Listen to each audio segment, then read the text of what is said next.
grab this as well. I'm too used to teaching and running around to help keep my students paying attention. So I'll still be going with that style.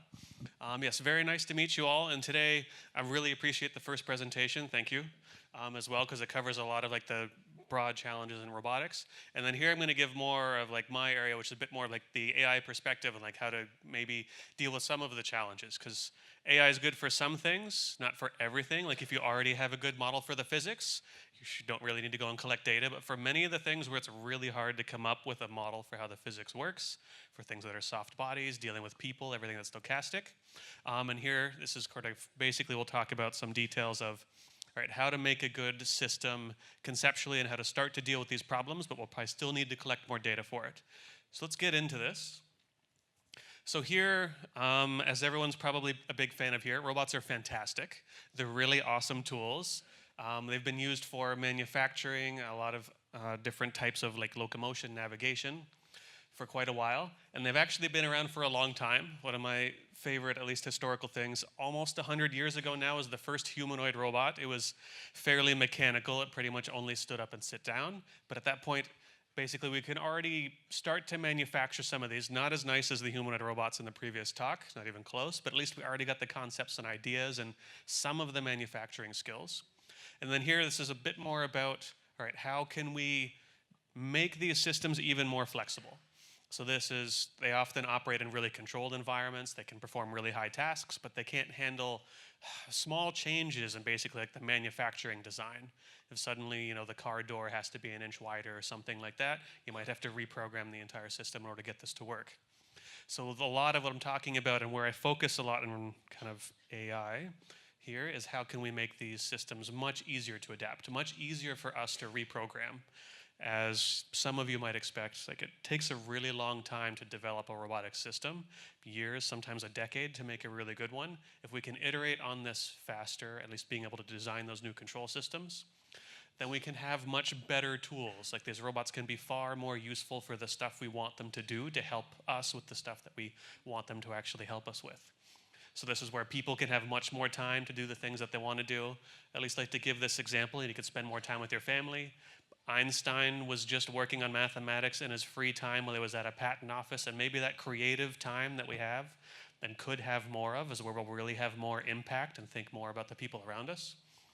You can have a lot more agency for older people because they already know what to do. It's just a bit more challenging for them to be able to do some of those tasks. And then these days, one that I focus on a lot is being able to do this switch. Like if we wanted to make electric cars, it takes 5 years to start to make the design, 5 years to make a building, so it's 10 years until we really start to get some version of an electric car that's actually going to be used, by the public and, normal people. So if we can do and use these systems to be able to change our robotic designs and our robotic plans and control systems faster. And last, which is definitely a popular version of looking to this as well as in Canada, is being able to use these systems to make better use of our space so that we can grow food better, won't have to use pesticides and nearly as many chemicals, which are not really fun to have on food, and you can avoid a lot more waste. So you can probably recycle things better. Basically, the idea is hopefully we can do everything a little bit more intelligently to make better use of the resources we have. Okay, fantastic. So this is where a lot of my work comes in, figuring out how to make these really intelligent, versatile robotic systems that can pretty much, at least in the future, although it's getting really good lately, do anything we can ask of them. So here's at least maybe, does some of you remember the movie Betamax? Have you seen that one before? So it's a fantastic one where they've got this nurse-like robot that can basically perform a whole wide range of different types of health applications and ways to assist them. So then basically the concept here is how to make a robotic system that can be that versatile, basically be able to be a nurse for anyone, or can do the same tasks in anyone's home. So if you've got one robot, maybe it's pretty good at cleaning, my home, and then it goes to a different type of house, something like that. It should still be able to do that. I'm pretty sure everyone here would know generally how to pour a cup of water no matter what home you end up going into. But robots sometimes still struggle with just that bit of diversity. So we're working on that as well. And I do a bit of this in collaboration, basically coming up with these really complex skills, which is where I'd hope to get robotics in the not too distant future. If we can specify things as complicated as, is there life on Mars? and maybe the overall robotic system can figure out, okay, how to design something like a space agency, figure out how to understand whether or not there's actually life in a particular place and figure out to analyze that and do it in those steps. Okay, and the tools now. So let's get into this and how we can actually design a system like this. One of these is based on reinforcement learning.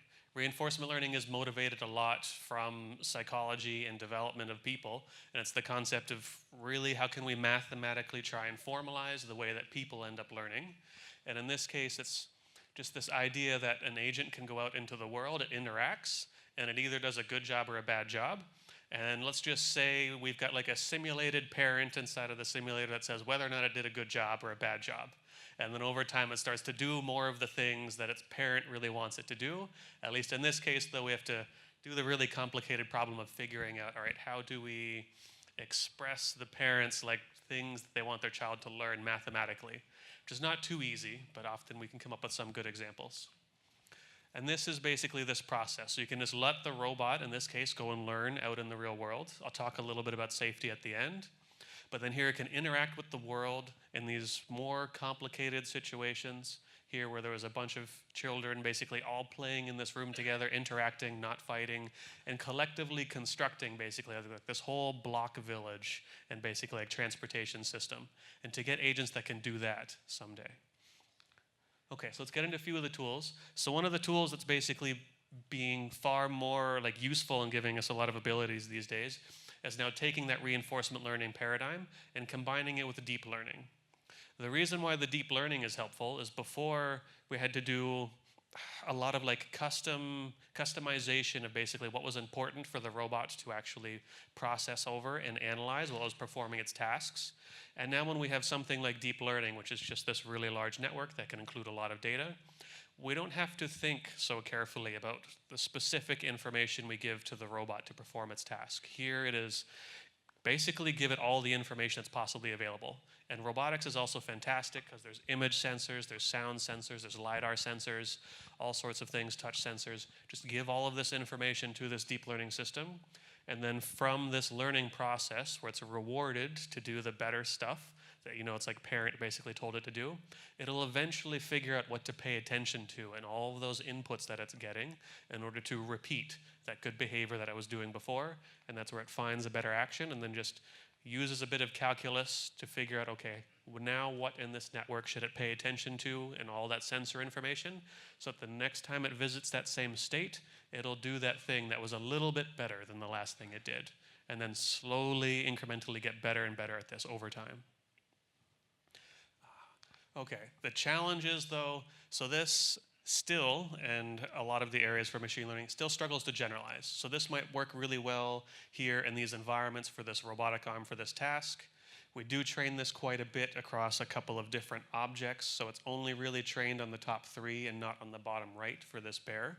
So it generalizes okay, but not something that a person can do. Like a person can generalize really well. It's almost kind of annoyingly good how well people generalize at things. And I've been spending about 10 to 15 years trying to get these systems to work, and people are still much better for now. And this is really where we need to kind of bridge that last gap in the next couple of years. Okay, so then thinking about this kind of challenge as a concept, how can we make these systems much better such that they can generalize easier? There's basically a nice recipe that we can continue to build on. So if we want to make some of these foundational models for robotics, they've got to have some of the proper invariances. So this is more of the mathematical aspects for, the fact that we can take advantage of symmetries. Like maybe some people are right-handed and left-handed. There's also a few people that can use both hands equally, because basically planning to perform a task with both hands can more or less be done the same. It's very good to use these deep learning networks because then we don't have to focus as much on what the inputs should be. This can also handle really complex dynamics. And this has been a lot of focus of my research, is how to make and even like perform a lot of humanoid robotic control systems. Things like backflips, running, sprinting, side flips. How can we get robotic systems to do those types of tasks and not have to worry specifically about the innards of the control system so often? However, these are still going to struggle to generalize, and then this is a couple of different methods, and I'll talk about a few basically in the next few minutes. So the basic idea is, though, how can we, if we wanted to train a robot to clean a room, In this case, if the goal is to clean the room, how can we get this overall system to generalize to these new types of goals that we'll give it? And then later on, you can give it a different type of goal, like assemble these objects, something like that might more interest people in the manufacturing area. And the nice part about this is the agent actually starts to learn causal information, like what does it mean to go from this state to this state, and understand in kind of an implicit way how the dynamics of the world unfold, so that it can figure out how to basically transform its at least little local world from one state to another, and then we just give it new goal states in the future. And this again uses this form of deep learning.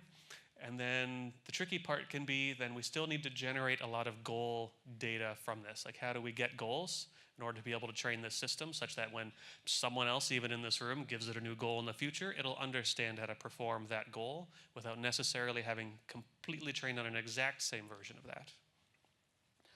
So this is where a lot of the new models are coming in to be really helpful. And this is where now we can use vision language models. So these are very similar to like the ChatGPT models you're probably more familiar with. The couple of parts that are really nice about these is they're enabling a lot of powerful vision language problems. So before, where we're just looking at an image from before of being able to have a clean room, or if I go back for a second, let's just say you might know someone who's never had their room be clean ever, so they couldn't actually take that picture. I'm sure you've never heard of anyone like that in your life. But then one of the concepts here is like, well, maybe we can just specify this in language. So now we don't actually need an example of that thing being solved into the future. We can just say like, clean a room, make sure my room is as clean as it can be. And then from that point in the future, let's understand how to replicate that particular behavior. And it'll also understand how to do this across different people's rooms. And this is where the combination of these two models can be put together by combining these kind of vision transformers and representations. This is kind of becoming a new paradigm. It's actually far past that part. It definitely is a new paradigm in machine learning, just because it's very good at processing both text and images.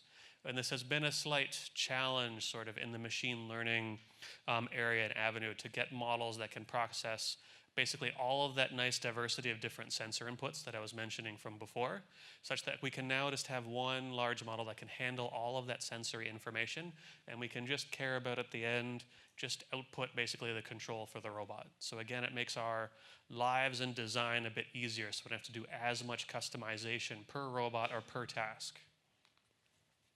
But then how can we use this system a bit to be able to solve some robotics problems? Okay, so then really we basically take this system and train it over a lot of data such that it can produce a lot of robotics tasks.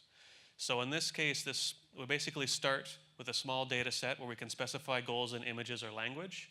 And then instead of this model outputting text, like you've probably seen on ChatGPT, we really just want this model to instead output, the joints for the actual robot and control it. And then from this, we can give this model a whole bunch of different tasks. We do need a fair bit of data. So this was trained over, I think, about 1,200 hours of robot data, basically people controlling robots, whether or not they're teleoperating them in some way, such that we have expert data about how to perform and solve those tasks. And then from that, you can solve a number of different manipulation tasks, where here you can just specify these goals in terms of text. And the robot arm can generalize pretty well to a couple of different combinations and variants and location of the bowls, as well as some kitchen at home tasks as well, because these are the things that are pretty common, so we can collect a lot of data for these.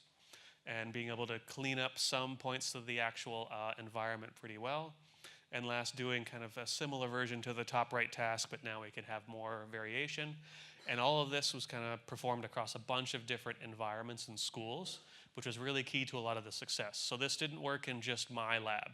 It also worked in about 15 or 16 other labs across the world, so that it's one way we can do a good job at understanding whether or not generalization is working very well, is this type of, all right, I give you my robot, you do what you want with it, test, see whether or not it can solve the task that you do, and then send me a little bit of some information back on what works and what doesn't.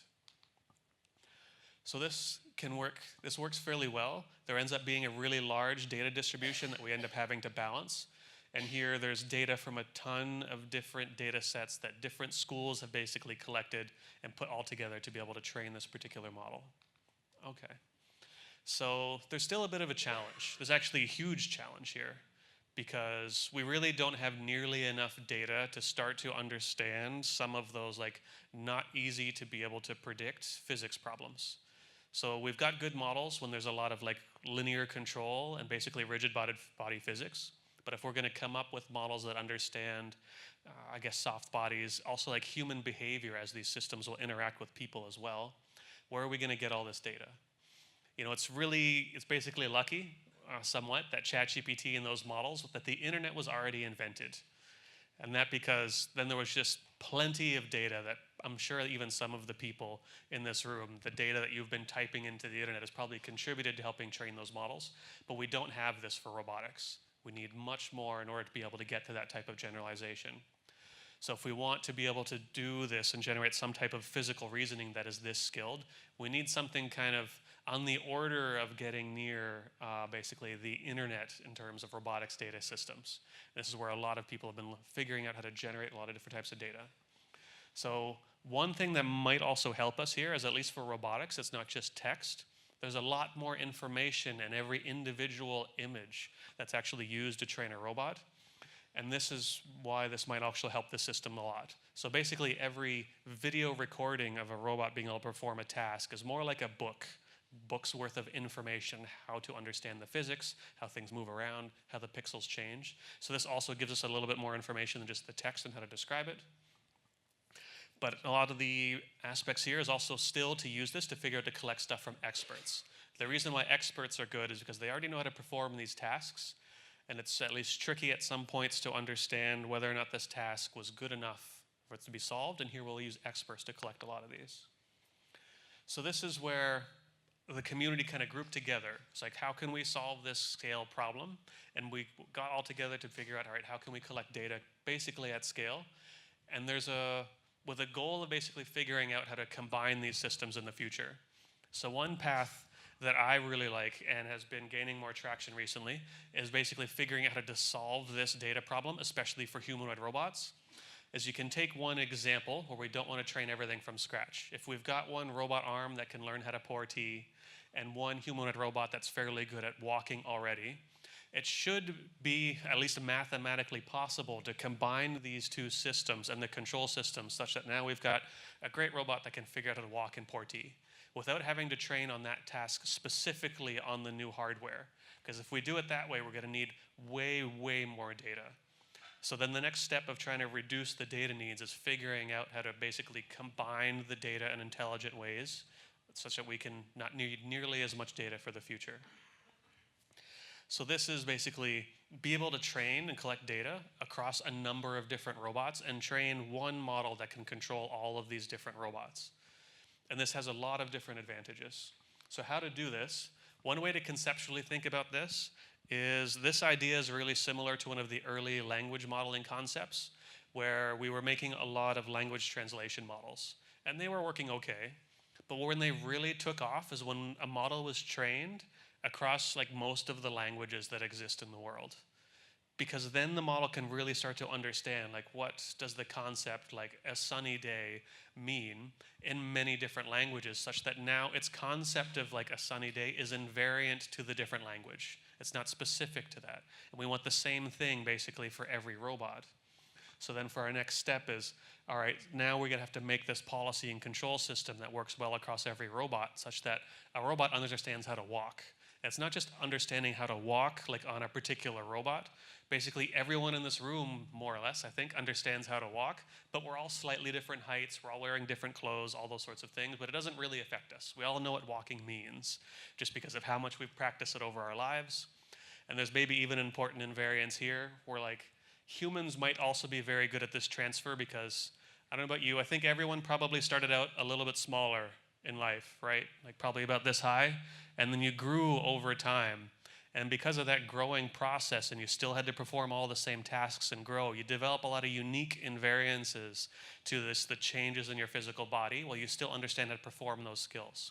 So we're basically counting on a lot of that structure and trying to repeat that lesson here as well. So, and this gets back to this data set that we're looking into. So this one was specifically not just like manipulation problems, but now we collected a lot of data across, what was it, about 22 different embodiments. So these are different robot arms. They have different number of links. There's some with wheels, there's some without wheels, and these days, this data set also includes actually data from quadruped robots, biped robots, things like that. So now we can focus on the problem of figuring out, all right, how do we make one system that can control all these types of robots and understand the differences between them? One of the additional challenges, which would basically be a great place to even collaborate amongst this room, is still the data sets that we collect. They're very in the lab type data sets. They don't always look very natural. They don't always have a lot of diversity. So then across a great number of schools, we worked on collecting the task diversity such that we can increase that. And we basically had a bunch of students take this robotic system to their apartment with a lot of trust so that we know no one would get hurt, and basically use this to tell up and perform a bunch of tasks across different apartments so that we can get diversity across the actual scenes and tasks. And this would, people on their own would specify the tasks that should be done, not necessarily exactly what I told every one of the students, so we could have even more task diversity in the system. And this was another combination across a ton of labs, including mine and also KAIST here in Korea and many other schools as well.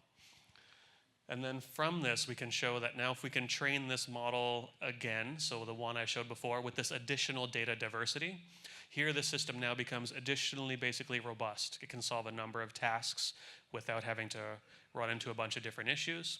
So now it's become even better, and we're basically growing this bubble of things that this model can at least handle in terms of tasks that are specified by people, and we will continue to grow this. And we just want to get better at growing this bubble of things it can solve. And one of the last challenges is this: we still want to be able to continue to improve this generalization. There's still always definitely some challenges. We want to have better invariances. We also want it to not be subject to even some of the smaller issues that can happen inside of a room, like color changes and things like that. So this is where one of the things that also helps, and kind of even going back to some of the first talk as well, is there's a strong connection between the kind of large models that are being used right now, that you might be using Gemini or ChatGPT or something like that to help answer questions for you. And there was a really nice recent piece of work that actually, if you take these large language models and you train them over robotics data, they actually become better at non-robotics tasks. And this is because if you look at one of these, for the example for the Palm E-paper, it shows basically for question answering problems. So like, is there a cup inside of this image or something like that? Or is the blue cup to the right of the left cup? And now, one of the things that they did basically in this work is now you can take this overall system, and now there was some robotics data for them to train on. And after training on that robotics data, the system got about a 10% increase on just answering those physical, like visual question answering problems, because it gets more understanding of what it actually means to exist in the real world and figure out and to interact with things. And this provides a lot of benefits. So basically, indeed, robotics is not only like just good in AI for robotics, but the collection of this new data is really helpful to give grounded information back to these larger machine learning systems that we can then ask more complicated questions to every day. Okay, and then where these kind of paradigms have gone very recently is, okay, so I was still saying that we have some amount of robotics data, but it takes a long time to train. But we do have much, much more data just for perception. Basically, that's images of cats and dogs and all sorts of stuff all over the internet that already exists. So how well can we use a lot of these pre-trained models to greatly reduce the data that's going to be needed to create a good robotic system that can act in the real world? And basically, one way to do this is to take, there's this segment anything model that basically helps process images into objects, such that we can just train these models over object spaces, and it won't just pay attention to like individual pixels on the image, which is not how people tend to think about objects either. And the second way is to use vision language models. So these models have been trained over tons and tons of images with a question about them, and then they output some particular answer. So this chunk of this network is basically already trained to perceive the world very well. It can be improved, but that we can do that with a little bit more data. So then basically in some recent work that I'll go over a little bit quickly is we can use these types of pre-trained models in order to greatly accelerate things like deep reinforcement learning. So it won't start from scratch, even though that was the design. It can start from these pre-trained vision language models that can accelerate training much faster. And now we only need a little bit of robotics data on that particular task, because the agent already knows how to basically process images, how to understand where the target is and the robot arm is and the actual object it needs to move. Those are all done for the robot already. Then it can just focus on the planning part of the problem. And this, one of the nice part of also using these pre-trained systems is they give fantastic robustness to the actual model. So these generalize much better than training from scratch without any prior information. And the last part here that's kind of used for VLAs is you can basically replace this, so don't output language here anymore. Instead, let's output just the actual control for the robot arm. And then these systems can be easily adapted to do some more training and sampling quite fast in order to be able to use these systems. So rather than if you're doing search or planning, use one of these pre-trained systems to basically initialize your search. Saves you a significant amount of time and provides a great number of benefits and training speed across any additional training that can be done. So there's a nice way to even accelerate any of your planning systems is to use one of these learned priors. And then just for my last example here is now you can transfer these right into the fully humanoid robotic systems. And this is an example of a recent collaboration actually with some people at NSU here in Korea for basically using some of the deep RL training systems to make humanoid robotic systems that are robust to a lot of disturbances and things on the ground. And this is the team that helps make all of this happen, so I definitely want to thank them and acknowledge them for a lot of the work, and then a lot of the people that have been funding, I guess, this process as many of the students for this research. And happy to take questions now. Thank you very much, Professor Bursos. And now we'll move to the questions submitted online. When collecting data to build robotic agents, what do you see as the biggest practical challenges? Right now, there's kind of two challenges because it's easy to collect a lot of kind of cheap data. Like YouTube has got tons and tons of data of people moving around. It works really well, and that's how some people can learn how to interact with things by basically using that data. The problem is this data doesn't always have the really detailed, fine-grained information, like how does the person actually go to grasp the object? All that often ends up being occluded in those images. So then on the other end of the spectrum is basically to use like teleoperation like I was showing in that previous video. But this is extremely expensive because you need an expert, you need a teleoperation system, they need to have a $50,000 robot, which basically really limits any type of data collection. So there needs to be some sort of mix of this data. So a good solution in the future should be able to come up with answers, basically providing expert actions for these robots, but it needs to be able to work over all of these types of data. Because it's kind of, even for people we observe a lot of other people doing things, it tends to give us goals though, not exactly how to perform those tasks, and then we have to go and try stuff ourselves and physically understand how the embodied world works around us. And a combination of these two will probably be a better progress into the future for improving our data collection much faster. Thank you, Professor Bursos. 네, 강연에 수고해 주신 버서스 교수님께 다시 한번 큰 박수 부탁드립니다. Thank you.